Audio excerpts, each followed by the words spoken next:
मेरा जो काम है वो सिर्फ प्रॉब्लम बतलाना नहीं है, बल्कि मेरा काम है कि आपको प्रॉब्लम के साथ सल्यूशन बतलाना। इस प्रॉब्लम का ये सल्यूशन है, ये प्रॉब्लम है तो इसको इस तरीके से हैंडल करना है। This is what I believe. आपके जहन में कुछ एक ऐसा आइडिया आए जो कि किसी के पास नहीं आया है। जैसे कि फॉर एग्जांपल माइक्रोसॉफ्ट जब शुरू हुआ था तो उस वक्त माइक्रोसॉफ्ट जैसी चीज़ दुनिया में थी ही नहीं। वो एक यूनिक चीज़ थी, सब लोगों ने उसको ख़रीदा, सब लोगों ने उसको लिया क्योंकि वो न्यू चीज़ थी। क्योंकि आपके लिखने का अंदाज़ अलग होगा, आपके सोचने का अंदाज़ अलग होगा, आपके पास जो आइडियाज़ आएंगे वो एकदम टोटली अलग होंगे। ये मेरा मानना है कि मेरे आइडियाज़ आपसे बिल्कुल अलग हैं। आपका आइडिया यूनिक है, मेरा आइडिया यूनिक है। आपका लिखने का जो तरीका होगा वो अलग होगा, मेरा लिखने का तरीका जो होगा वो बिल्कुल अलग होगा। Welcome back again. आपके लिए वही वीडियो लाऊं जैसे आप चाहते हैं। आप चाहते हैं कि आपका टाइम वेस्ट ना हो, बर्बाद ना हो और आपको कुछ ऐसी इन्फॉर्मेशन मिले जो आपको आपकी ज़िंदगी में आगे बढ़ने के लिए काम में आए। वैसी वीडियो में लेकर के आया हूँ। इस वीडियो में मैं एक ऐसे प्रॉब्लम की बात करूँगा जो आजकल हर एक के साथ होता है। हर शख्स इस प्रॉब्लम को फेस करता है और बाज़ लोग इस प्रॉब्लम का सोल्यूशन ढूंढ लेते हैं और बहुत से लोग इस प्रॉब्लम पे फंसे रहते हैं और वो आगे नहीं बढ़ सकते हैं। जो चीज़ वो हासिल करना चाहते हैं, जो उनका मकसद है, जो गोल है, जो बनना चाहते हैं, जो हासिल करना चाहते हैं, वो नहीं कर सकते। और मैं आपको सिर्फ यहाँ पर प्रॉब्लम नहीं बतलाऊंगा बल्कि इसका सल्यूशन भी बतलाऊंगा। मेरा जो काम है वो सिर्फ प्रॉब्लम बतलाना नहीं है, बल्कि मेरा काम है कि आपको प्रॉब्लम के साथ सल्यूशन बतलाना। इस प्रॉब्लम का ये सल्यूशन है, ये प्रॉब्लम है तो इसको इस तरीके से हैंडल करना है। This is what I believe. और ये जो पूरे प्रॉब्लम्स है, जितने मैं प्रॉब्लम्स बतलाता हूँ अपने वीडियोज़ में और आगे मैं जितने बतला चुका हूँ और जितने बतलाऊँगा, वो सब प्रॉब्लम्स मैं ख़ुद फेस कर चुका हूँ। उसी के बेस पर मैं बोलता हूँ कि ये सब प्रॉब्लम्स हमारे पास आते हैं और इसको इस तरीके से आप सॉल्व कर सकते हैं। और मेरा ये मानना है कि हर प्रॉब्लम का सल्यूशन दुनिया में मौजूद है। अगर आप उसका सल्यूशन ढूंढे तो, उसके पीछे पढ़ कर के उसको सॉल्व करना चाहें वो प्रॉब्लम को, तो मैं जिस प्रॉब्लम की बात कर रहा हूँ वो ये है कि जब कभी हम कोई चीज़ करना चाहते हैं, हम जो हासिल करना चाहते हैं, हमारा जो मकसद होता है कि मैं ये चीज़ स्टार्ट करूँगा। फॉर एग्जांपल कोई भी चीज़ में मैं बिज़नेस स्टार्ट करूँगा, मेरी ख्वाहिश है कि मैं ये चीज़ हासिल करूँ, मैं ये चीज़ करूँ और इस चीज़ में मैं आगे बढ़ूँ या इसकी मैं शुरुआत करूँ। तो उसी वक्त हमारे सामने एक प्रॉब्लम आता है और वो ये आता है कि हम देखते हैं कि जो काम मैं शुरू करना चाह रहा हूँ, जो बिज़नेस में शुरू करना चाह रहा हूँ, वो ऑलरेडी किसी ने शुरू कर दिया है। तो अब यहाँ पर ये जो प्रॉब्लम है, ये बहुत बड़ा प्रॉब्लम हमारे सामने बन जाता है कि हम ये देखते हैं कि मैं शुरू करना चाह रहा हूँ लेकिन उससे पहले किसी ने शुरू कर दिया है। तो हम क्या करते हैं, हम बैकवर्ड हो जाते हैं, हम पीछे हट जाते हैं वो काम करने से। क्यों? क्योंकि हमारे जहन में ये आ जाता है कि किसी ने ऑलरेडी शुरू कर दिया है तो अब मेरा शुरू करने का क्या फ़ायदा है। इसमें कोई लॉजिक नहीं है कि मैं फिर से वही चीज़ शुरू करूं। ये वीडियो बनाने की एक बहुत बड़ी वजह ये भी है कि मैंने कई लोगों को कहा है कि आप अपना जो ड्रीम है उसके ऊपर काम करें। आप सोचिए कि मैं क्या काम करना चाहता हूं, आप उसके ऊपर काम करना शुरू करें। मैंने अक्सर लोगों का ये जवाब देखा है कि वो ये कहते हैं कि मैं जो भी करना चाहता हूँ वो ऑलरेडी कोई ना कोई कर रहा है। मेरा जो पर्सनल एक्सपीरियंस है, इस बेस पर मैं आपको 2 एग्जांपल्स दूंगा जो मेरे साथ हुए हैं। फॉर एग्जांपल, मैंने कहा किसी को कि आपकी आवाज़ बहुत अच्छी है, आप कुरान पढ़ सकते हैं, आप कुरान बना करके अपने वीडियोस डालें, यूट्यूब पर डालें, आप इंटरनेट पर डालें, आपको लोग सुनेंगे, उससे फ़ायदा होगा।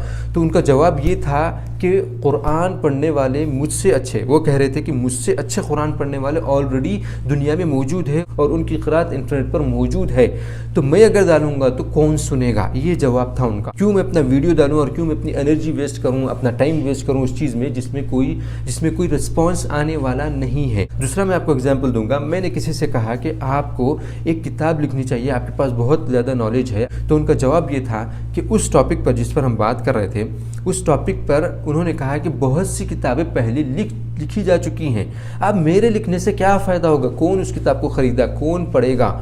मैंने कहा कि ये एक बहुत बड़ा प्रॉब्लम है। इस प्रॉब्लम का सलूशन मैं वीडियो के थ्रू लोगों को बतला सकता हूँ, क्योंकि ये प्रॉब्लम मैं जानता हूँ कि एक आदमी नहीं, दुनिया में करोड़ों लोग हैं जो इस प्रॉब्लम में फंसे पड़े हैं। वो कुछ करना चाहते हैं लेकिन करने से पहले वो देख लेते हैं कि ये काम किसी ने किया है तो वो नहीं करते, फिर सोचते हैं कि मैं ये करूँगा, फिर वो भी कोई किसी ने किया है, फिर भी वो नहीं करते हैं। ये एक बहुत बड़ा प्रॉब्लम होता है। ये एक हकीकत है कि आप जो भी काम सोचेंगे वो काम कोई ना कोई शुरू कर चुका होगा, इल्ला ये कि आपके जहन में कुछ एक ऐसा आइडिया आए जो कि किसी के पास नहीं आया है। जैसे कि फॉर एग्जांपल माइक्रोसॉफ्ट जब शुरू हुआ था तो उस वक्त माइक्रोसॉफ्ट जैसी चीज़ दुनिया में थी ही नहीं। वो एक यूनिक चीज़ थी, सब लोगों ने उसको ख़रीदा, सब लोगों ने उसको लिया क्योंकि वो न्यू चीज़ थी। और एक आपको मैं एक मिसाल देता हूँ, जब आईफोन आया था तो उस जैसा फ़ोन दुनिया में नहीं था। सब लोग वो फ़ोन को पसंद करते हैं और सब लोग उसको ख़रीदते भी हैं। ये दो मिसाल से आपको समझ में आ गया होगा कि आपको अगर कोई ऐसा काम करना है जो किसी ने नहीं किया तो फिर आपको ऐसी चीज़ सोचनी पड़ेगी जो अभी तक किसी ने की नहीं हो। आपको ऐसा कोई रेवोल्यूशन लाना पड़ेगा, आपको कोई ऐसी चीज़ ईजाद करनी पड़ेगी जो अभी तक दुनिया में है नहीं। और हमेशा हम ये सोचते हैं कि मैं कुछ ऐसा काम करूँ जो दुनिया में किसी ने किया नहीं है। ऐसा नहीं होता है। कभी अपना टाइम इस चीज़ में वेस्ट मत करो, ये सोचते हुए वेस्ट मत करो कि मैं कोई ऐसा काम करूं जो दुनिया में अभी तक हुआ ही नहीं, किसी ने नहीं किया है। ये एक प्रॉब्लम है। अब इस प्रॉब्लम का सल्यूशन क्या है मैं आपको ये बतलाऊंगा। ये प्रॉब्लम का सल्यूशन होना बहुत ज़रूरी है और आपको इससे बहुत ज़्यादा फ़ायदा होगा। इस प्रॉब्लम का सल्यूशन ये है कि आपके पास जो भी आइडिया हो उसको आप देखें कि अगर कोई कर भी रहा है वो काम, तो मैं इस चीज़ को किस तरीके से अच्छा कर सकता हूँ, इसी चीज़ को मैं किस तरीके से दूसरे वे में लोगों के सामने पेश कर सकता हूँ। अपने बिजनेस को, अपने किराने की दुकान को, अपनी स्टेशनरी की दुकान को मैं किस तरीके से कस्टमर्स को बतला सकता हूँ कि जो मेरी स्टेशनरी है, मेरा बुक स्टोर है, ये दूसरे बुक स्टोर से और दूसरे स्टेशनरियों से अच्छी है। ये है इसका सल्यूशन। आपको एक अच्छी मिसाल मैं आपको देता हूँ कि आप चाहते हैं कि आप किताब लिखें, चाहे आप दीनी किताब लिखना चाहें, आप दुनियावी किताब लिखना चाहें, नो मैटर व्हाट, आप कुछ भी लिखना चाहें, लेकिन आप चाहते हैं कि आप एक किताब लिखें। तो जब आप किताब लिखने का सोचते हैं तो आपको सबसे पहले जहन में आता है कि ये किताब ऑलरेडी किसी ने लिख दी है, यानी इस टॉपिक पर, इस मौजू पर किताब पहले किसी ने लिख दी है। फॉर एग्जाम्पल मैं आपको देता हूँ कि आईटी फील्ड में, अगर मैं आईटी फील्ड का हूँ, अगर मैं ये सोचूं कि आईटी फील्ड में मैं कोई किताब लिखूंगा तो हज़ारों और लाखों किताबें ऑलरेडी लिखी जा चुकी हैं। इसी तरीके से मैं और एक एग्जाम्पल देता हूँ, अगर आप चाहते हैं कि तजवीद में या फिर कुरान की जो तालीमात है उसके ऊपर कोई आप किताब लिखना चाहें, तफसीर के ऊपर, तो आपके जहन में फौरी आता है कि हाँ ये तो किताबें ऑलरेडी मौजूद हैं। आता है कि नहीं आता है? अब आपको यहाँ पर ये देखना है और मुझे ये देखना है कि जो मैं किताब लिखना चाह रहा हूँ उसको मैं किस तरीके से दूसरी किताबों से यूनिक कर सकता हूँ, कैसे मैं अपनी किताब को यूनिक करूँ। और मेरा ये मानना है कि हर आदमी यूनिक होता है हर चीज़ में। आप देखते हैं कि आप जो किताब लिखना चाह रहे हैं वो ऑलरेडी किसी ने लिखी है, वही सब्जेक्ट पर, वही मौजू पर, वही टाइटल पर आप भी किताब लिख सकते हैं और बिल्कुल अलग तरीके से लिख सकते हैं। क्यों? क्योंकि आपके लिखने का अंदाज़ अलग होगा, आपके सोचने का अंदाज़ अलग होगा, आपके पास जो आइडियाज़ आएंगे वो एकदम टोटली अलग होंगे। ये मेरा मानना है कि मेरे आइडियाज़ आपसे बिल्कुल अलग हैं। आपका आइडिया यूनिक है, मेरा आइडिया यूनिक है। आपका लिखने का जो तरीका होगा वो अलग होगा, मेरा लिखने का तरीका जो होगा वो बिल्कुल अलग होगा। आप जिस तरीके से पॉइंट्स बना करके लिखेंगे मैं उस तरीके से नहीं लिख सकता। मैं जो पॉइंट्स लिखूंगा वो आप नहीं लिख सकते हैं, क्योंकि ये एक अलग अलग यूनिक क्वालिटीज़ हैं, यूनिक स्किल्स है। आपका जो बोलने का तरीका है वो यूनिक है, आपका जो सोचने का तरीका है वो यूनिक है। तो आपको अगर ये लगता है कि आप ऐसी चीज़ कर रहे हैं जो पहले ऑलरेडी कर चुके हैं कोई, तो अपने आप को सबसे पहले ये बोलो कि मैं इस चीज़ को किस तरीके से अलग कर सकता हूँ। ये एक ही सोल्यूशन है। आपको मैं कई एग्जाम्पल्स दे सकता हूँ कि किस तरीके से लोग एक काम को कई लोगों ने किया है लेकिन डिफरेंट वे से किया है। फॉर एग्जाम्पल मैं आपको बतलाता हूँ, जब कंपनी ने दुनिया में कार बनाया था तो वो एक ही कंपनी थी कार बनाने की इस दुनिया में, राइट।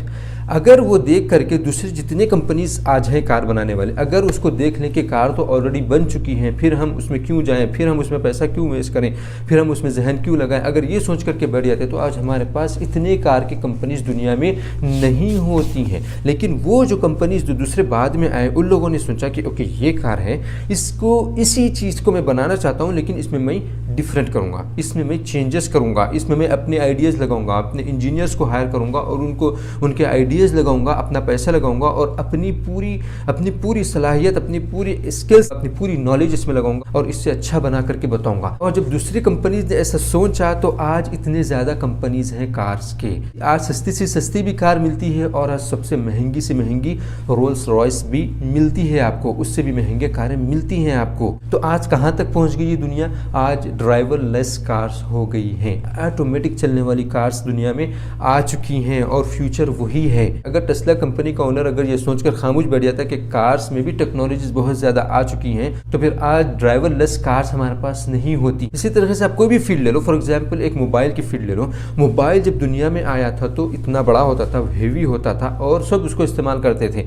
ऐसा नहीं था कि किसी को कुछ मुश्किल थी, सब इस्तेमाल करते थे। उसको दूसरी कंपनियों ने देखा और ये सोचा कि हम इस चीज़ को, इसी मोबाइल को किस तरीके से इम्प्रूव कर सकते हैं, किस तरीके से इसको लाइट वेट किया जाए, किस तरीके से इसमें इसमें फीचर्स ऐड किए जाए, किस तरीके से इसको लोगों के लिए यूजेबल बनाया जाए और आसान तरीके से और क्या क्या चीज़ें ऐड कर सकते हैं। और आज जा कर के हमारे पास एक मोबाइल में पूरी दुनिया मौजूद है।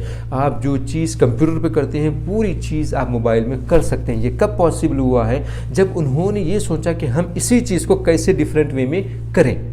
मैं यही बतला रहा हूँ कि ये एक सल्यूशन है। आप जो भी काम करना चाहें आपको देखना है कि मैं इस चीज़ को किस तरीके से अलग कर सकता हूँ। मुझे यकीन है कि आपका टाइम वेस्ट नहीं हुआ होगा और आपको कुछ इन्फॉर्मेशन मिली होगी। अगर आपको लगता है कि ये एक इन्फॉर्मेटिव वीडियो है और आपको इससे फ़ायदा हुआ है तो इसका मतलब है दूसरों को भी इससे फ़ायदा ज़रूर होगा। और इस वीडियो का इंतज़ार बहुत से लोग कर रहे हैं, इस इन्फॉर्मेशन का इंतज़ार बहुत से लोग कर रहे हैं। उनके पास जो प्रॉब्लम है ये उसका सोल्यूशन मैंने दिया है, तो प्लीज़ इस वीडियो को शेयर करें ताकि उनको इसके सोल्यूशन मिले और उनको आगे ज़िंदगी में बढ़ने के लिए कुछ ना कुछ काम में आए ये video. Thank you very much for watching this video. आपका बहुत बहुत शुक्रिया इस वीडियो को देखने के लिए।